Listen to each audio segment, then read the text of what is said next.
Magandang umaga, tanghali, hapon, kung saan man kayo nandun.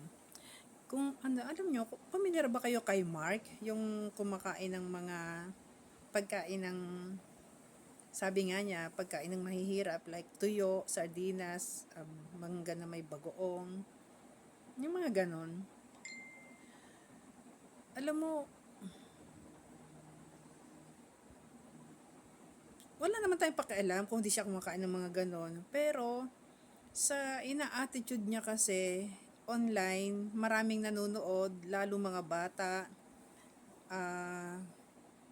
mga taong kumakain ng bagoong tuyo, sardinas, like me, offensive. 'Di ba? Parang ang lakas maka-insulto. Biruin mo, paborito natin, tapos siya masuka-suka. Kung sa akin lang, konting respeto sa taong mahilig kumain nun. Ako, paborito ko talaga tuyo. So,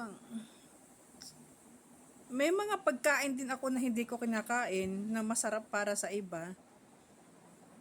Pero hindi ko na kinakailangan na ipamukha sa kanila na ayaw ko yung pagkain na yon. Kasi hindi maganda kasing hindi magandang makita ng maraming tao na nandidiri ka sa ganung pagkain.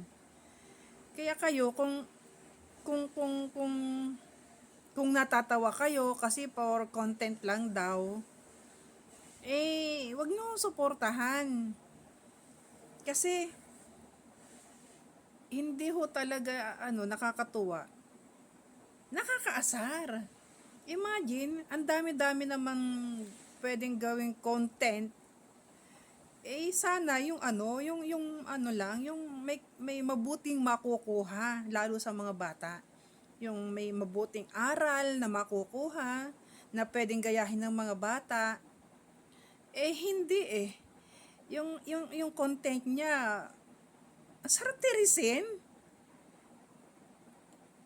Parang hindi talaga makatarungan na mapanood yun ng mga bata. Kung kayo nagpo-follow sa kanya, i-block nyo na ho siya. Kasi bad influencer ho siya, kasi hindi talaga maganda yung kanyang ginagawi sa kanyang content. Masama po siyang gayahin. Para lang sa content, para lang sa views, makapanlait ng pagkain ng ibang tao. Actually, hindi ko naman pwedeng sabihin na yung tuyo, sardinas, bagoong is pagkain ng mahihirap. Kasi, take note, maraming kumakain na mayayaman yan. At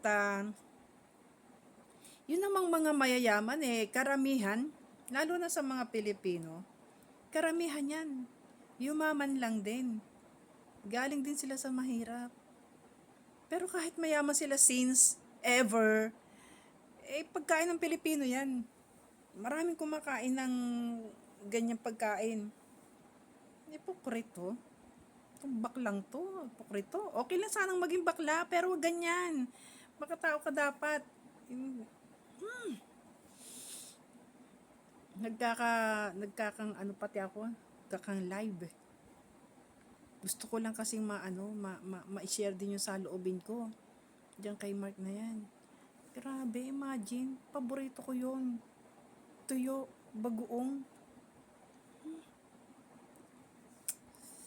Tapos ginaganyan-ganyan mo, masuka-suka ka. Yung mukha mo, nakakasuka. Yung pagmumukha mo, promise. Yun lang. Ngayon, kung ayaw nyo namang makita yung mukha ko sa FB or sa okay lang naman. Libre din naman kayong mag-comment o maasar sa pagmumukha ko. Wala naman kayong magagawa, ito na yung mukha ko. Okay lang yun. Pero yung mandire sa pagkain, ay sus, Ginoo, Purbida. Napaka-ipokrito. Ipokritong tunay. Diyos ko, kagigil. Tuyo, bagoong. Sa totoo lang, sir, bigotilyo ka, balbasarado.